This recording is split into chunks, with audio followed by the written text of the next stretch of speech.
تو آپ یہ بھی سوچ رہے ہوں گے کہ آج کا یہ ہاؤس اس میں بالکل ایک یک طرفہ موقف آ رہا ہے اور ایک گروپ سے اور ایک نظریے کے تحت سارے مقررین آ رہے ہیں.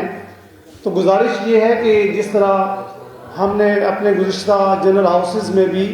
یہ بات سامنے رکھی کہ ہم نے ہماری کیبنٹ نے یہ ایک سلسلہ شروع کیا تھا کہ ہم اپنے جو آنے والے الیکشنز میں جو امیدواران ہیں تمام سیٹوں پر ان کو ہم نے اپنے جنرل ہاؤسز میں باقاعدہ دعوت دی، ان کو لیٹرز ایشو کیے، ان کو ٹیلی فونیکلی آگاہ کیا گیا کہ وہ اہم ترین جو ایشوز ہیں ہمارے ملک کے، ہمارے جو کانسٹیٹیوشنل ایشوز ہیں، ہماری بار کے ایشوز ہیں، اس پر آپ اپنا اگر موقف یہاں پر کھل کر بیان کریں. تو آج ہمارا جو ہاؤس تھا اس میں جو ہمارے صدر کے امیدواران ہیں، ہمارے دونوں امیدواران، ان کو باقاعدہ خطوط لکھے گئے، ان کو ٹیلی فونیکلی آگاہ کیا گیا. اس میں ہمارے بابر مرتضیٰ چودھری صاحب نے آ کر اپنا بھرپور موقف بھی پیش کیا، اور راجہ عامر صاحب جو دوسرے ہمارے کینڈیڈیٹ ہیں انہوں نے کل تو کہا تھا کہ میں ضرور آؤں گا، آج انہوں نے معذرت کی. اس کے بعد ہم نے جو اور سینئرز ہمارے ممبرز تھے جن کا تعلق دوسرے گروپ سے تھا ان کو بھی کوشش کی لیکن انہوں نے معذرت کی. تو گزارش یہ ہے کہ جو دونوں ہمارے آج کے ایجنڈا میں ہمارے ایشوز ہیں، جس طرح 26ویں اور 27ویں آئینی ترامیم کے خلاف ہم نے بھرپور کوشش کی کہ اپنے جو کیپیسٹی ہے ہماری ایک بار ایسوسیشن کا، ہم سے یہ کبھی بھی کوئی توقع نہیں کرتا کہ ہم کوئی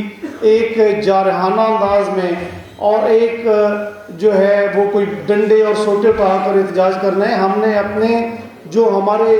بڑے ہیں، ہمارے جو آباء و اجداد ہیں، ان کو ہم نے فالو کرتے ہوئے اپنی کیپیسٹی میں رہ کر جو بیسٹ ہم احتجاج کر سکتے تھے ہم نے اس میں کوئی بھی کمی نہیں کی، اور بھرپور مشکل ترین وقت میں ہم نے ریلیاں نکالی، ہم نے ہاؤسز کیے، ہم نے آل پاکستان لائرز کنونشنز منعقد کیے، ہم نے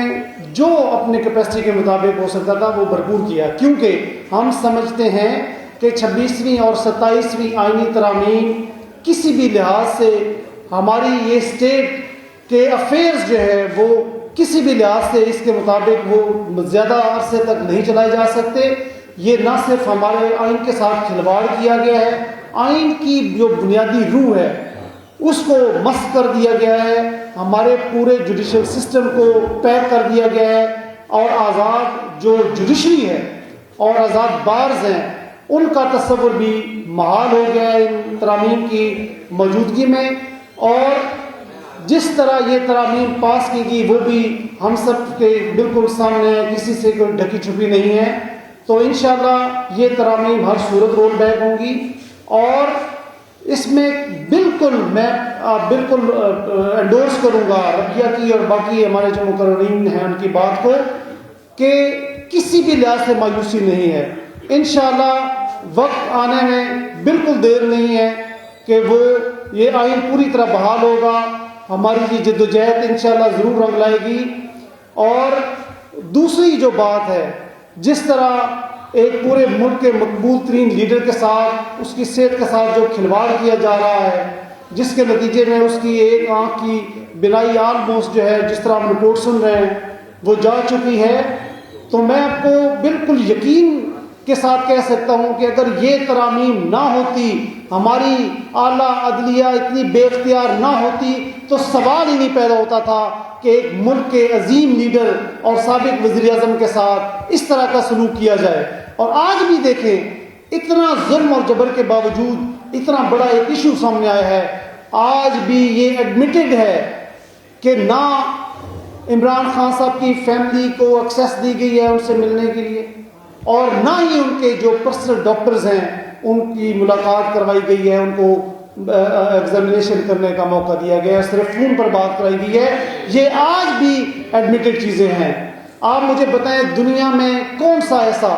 بنانا ریپبلک میں بھی ایسا نہیں ہے کہ ایک پورے ملک کے اتنے جو کہ ہماری پوری دنیا میں ہماری پہچان ہے، ہمارے ملک کی پہچان ہے، اس کے ساتھ اس طرح کھلواڑ کیا جا رہا ہے. پوری دنیا میں قیدیوں کے بھی حقوق ہوتے ہیں،